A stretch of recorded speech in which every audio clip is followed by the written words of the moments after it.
Sometimes a broadcast becomes more than just a broadcast. That is exactly what happened on CNN screens today. The American mainstream media broadcasting uninterrupted footage from the state television of a country it is at war with. This was no ordinary news day. This was a choice. It was a conscious, calculated broadcasting decision made with full awareness of its consequences. And the White House's reaction clearly demonstrated just how on target that decision was. Panic always reveals itself. Angry tweets, cries of fake news, a new slogan like the regime that has been killing Americans for 47 years. All of these are signs that an administration is beginning to lose control. So how did we get to this point? Let's take a few steps back and look at the bigger picture, because this story carries a significance far beyond a single television broadcast. In a media landscape where CBS is increasingly becoming the mouthpiece of state propaganda, CNN decided to chart a completely opposite course. Watching CBS under Bari Weiss's leadership begin to turn into a carbon copy of Fox News, it's actually not that hard to understand why CNN made this choice. The numbers speak for themselves. More than 60% of the American public disapproves of Trump. This isn't just a small opposition group, this is the mainstream. This is your neighbor, your coworker, your grocer. And these people want to look at the screen and see themselves. CNN saw this. We can debate whether a media organization is pursuing an ideological shift or a market opportunity. But the result is this. They're sending correspondents to the Gulf, doing live broadcasts from Iran, and today they're making an unprecedented broadcast decision. So what exactly was this broadcast? The statement by Iran's new religious leader, Moshe Bahmani, was broadcast on CNN with a translation, quietly with subtitles without heavy commentary. Think about that for a second. American television, in the midst of a war, let the enemy's leader speak directly. Has this been done before? Yes, but never in this way. When Gaddafi's statements were aired, commentators filled half the screen. When Saddam spoke, the message, "This man is dangerous," was always accompanying it. So the message was always, "We're showing you this, but watch it from a distance." CNN broke that frame today. It aired the broadcast as is, and this is symbolically a massive thing because the frame is just as important as the news itself, sometimes even more so. Now let's focus for a moment on the White House's reaction. CNN aired Iranian state television for 4 minutes without interruption. The official statement said, "True." They did. And to present that sentence as an accusation is an extremely interesting choice, because there's an implicit admission within that accusation. The administration fears this broadcast will influence people. If they weren't afraid, the response would have been, "They're airing propaganda. No one takes it seriously." But they didn't say that. Instead, they shouted, they gave a voice to a psychopathic and murderous regime. This is the language of a panicking administration. A calm, self-assured power center wouldn't react this way.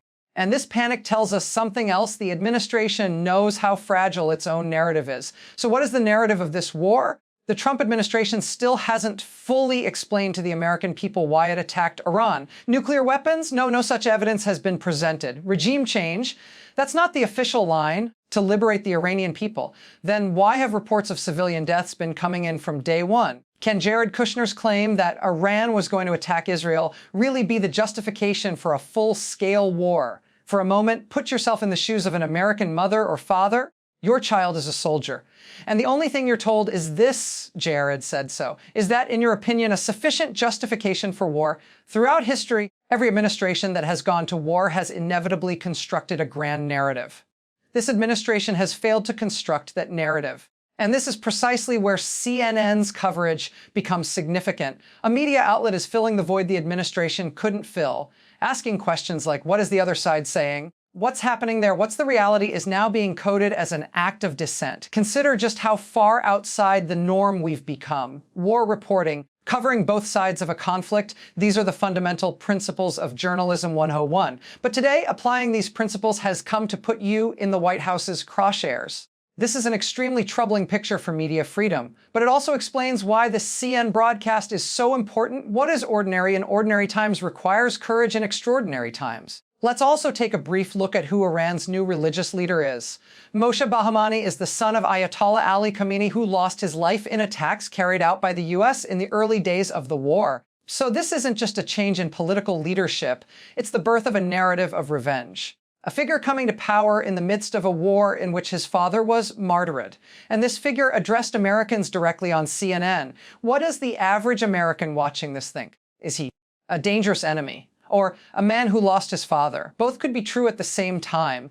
But the White House doesn't even want this question asked, because the moment the question is asked, the narrative becomes complicated, and complex narratives undermine simple justifications for war. We also need to address the CNN report from Kuwait. Nick Robertson, in his reporting from the region, conveyed information that directly contradicted the Trump administration's statements. The gap between information coming from the field and statements made from the White House podium is widening. This is not an unusual situation during wartime. On the contrary, it is almost inevitable. But the difference this time is this: instead of trying to bridge that gap, the media is turning the camera right into the middle of it. And this is critical in terms of holding the administration accountable. During wartime, an administration wants, above all else, to control the flow of information. What Robertson reported from Kuwait shows that control is beginning to crack. The reality on the ground does not align with the narrative being spun from the desk. We cannot overlook oil prices either. Oil prices exceeding 100 per barrel are directly reflecting the economic cost of this war on Americans' wallets. An American standing at the gas pump is paying the price of this war with every fill up. And this transforms an abstract geopolitical debate into a concrete issue of living costs. Throughout history, whenever wars have been coupled with economic strain, public support begins to erode. It happened in Vietnam. It happened in Iraq. Now, in the third or fourth week of Trump's war with Iran, is it too early to say that a similar dynamic is beginning to take shape? Perhaps. But in an environment where the 100 billion threshold has been crossed, the question, why are we here, has begun to enter the agenda of ordinary Americans. And once that question enters, it doesn't go away easily. Now is the time to look at the bigger picture. This landscape shows us how the American media ecosystem is undergoing a process of restructuring. Fox News on one end, MSNBC on the other, and CNN and CBS in the middle, constantly shifting shape. This transformation isn't just about business decisions. It's also a crucial litmus test for where American democracy is headed.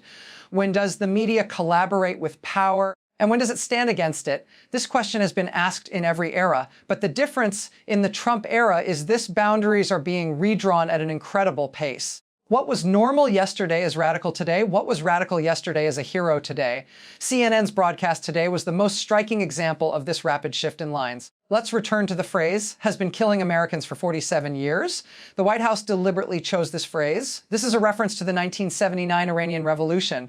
And the message is, this isn't new, it's an inherited enmity. Historical memory is one of the most powerful tools for justifying war. But this argument has a problem. If Iran has been this dangerous for 47 years, why now? Why this administration, this moment, this method? And more importantly, those who carried out the September 11 attacks were Saudi, not Iranian. The countries controlling Gulf oil are mostly Gulf monarchies. Selectively using historical memory is a powerful propaganda tool, but it is also a dangerous double-edged sword, because history, when read selectively, can easily be turned on its head. Let's also consider this issue. What is the legal basis for this war? The Trump administration attacked Iran without Congress exercising its authority to declare war.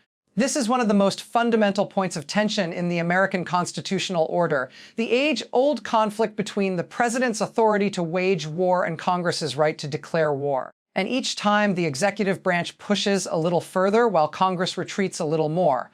Will that be the case this time as well? Or will this time be different? Constitutional law scholars have been issuing warnings on this matter for years. Senators have occasionally shown resistance. But in practice, once a war begins, backing down becomes politically nearly impossible. And this dilemma removes the biggest obstacle to the executive branch expanding its war powers. What does this CNN broadcast mean in the long run? It's impossible to say for certain at this point, but we can consider a few scenarios. Scenario one, this is a starting point, and CNN places anti-war journalism at the core of its brand. This could grant them both audience and historical legitimacy. Second scenario, the White House's pressure works, CNN backs down, and this broadcast remains an isolated example. Third scenario, perhaps the most interesting one, other media outlets begin to take similar steps, and public pressure intensifies. Which scenario plays out depends largely on the news decisions made over the next few weeks. But this broadcast has opened a door, and once a door is ajar, it is the hardest to close. Looking at the bigger picture, we must ask, how should decisions to go to war be made in a democracy? How is the public's right to be informed balanced against national security concerns? And the most critical question, can a government defend its decision to go to war before the public with nothing more than a justification like Jared said so?